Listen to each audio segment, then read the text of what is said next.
I always struggle with cars that have camouflage on, because the reason I struggle is not because I can't see what the car's doing, and I struggle to think why the teams put so much effort into something that actually makes my job easier. And even if you think back to that Red Bull camo livery a few years ago and everything else that's come out, it actually just helps you see where the curves and the bumps are. So it's utterly pointless in terms of secrecy. And I found the Alfa Romeo, I just keep calling it a Sauber, as one of the more interesting cars. And I know when we've often spoken in the past, I've always got very excited with Sauber cars. I mean, it sadly never turns into performance, but from my point of view, there's lots of reasons for a lack of performance, and with that team over the years, it's never been from a lack of trying lots of different things. It never just seems to hang together as a whole. But this car, again, front to rear, quite different from lots of other cars, and you can see that they've thought about the regulations in ways that other teams haven't. So one of the things that was quite interesting on the Alfa was the front wing. Now, we've seen lots of variations in front wings, and I would guess that for the majority of the teams, the front wings that we're seeing at the moment are quite simple, benign, early versions of their front wing. More complicated ones will, no doubt, are in the wind tunnel and being signed off for manufacturing. Alfa seem to have gone straight away with quite a sophisticated wing in terms of its shape. So again, it's a classic mid-loaded design, so that most of the downforce of the wing is on the middle of each span, which means that the air you're using up is going to get pushed outboard and not go into the tunnels underneath. But they've really worked the profile of this wing much more than any other car, and the wing rises significantly in the middle to flatten out the profile so that you get most of the air possible through to the back of the car. So it's very much, I think, a template for what we could expect a majority of teams to move towards in terms of, not just a very straightish profile to the wing, but one that moves about a lot more across its span. So that's quite interesting, and should certainly help the Alfa in terms of performance.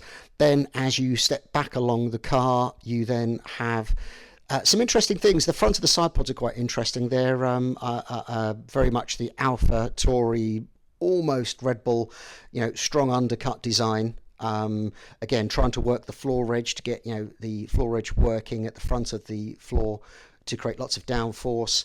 What's quite interesting as well is what we call the throat, the inlet to the tunnels that then goes under the rest of the floor and creates the big diffuser section. They've actually made that to be quite short, quite steep, which means that the first sort of what they call the suction point, the big kick line at the front of the floor, is quite far forwards, and that should help with the balance of the car. Most people have actually moved that first shift from the throat to the flatter section of floor to be much further rearwards, which in theory then means the downforce is produced much more towards the rear of the car. You give a bit of overall performance up, but you gain on balance with what Alfa have done there, so that's quite interesting.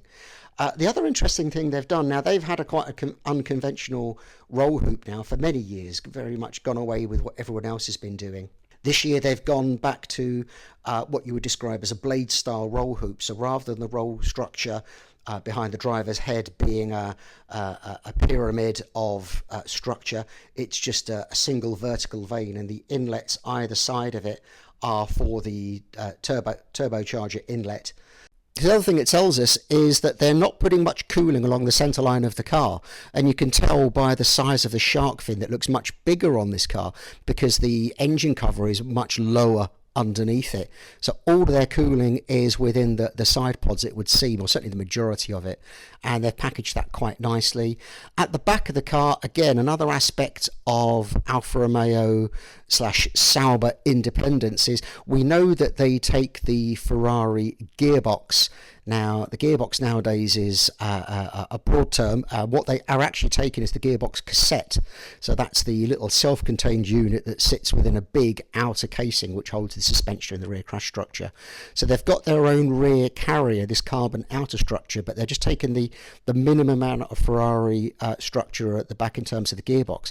This has allowed them to go push rod at the back of the car. So it's push at the front, push at the back, which is unusual. And you can see the hump of the exhaust going over where the springs and the dampers are at the back of the car. So they've been able to design their own rear suspension and repackage everything to the way that they want it to work. So that's quite interesting, and shows that, you know, there is still a level of independence at the team wanting to do their own things. So, you know, I would say, you know, sort of front to rear, this is very much a unique car.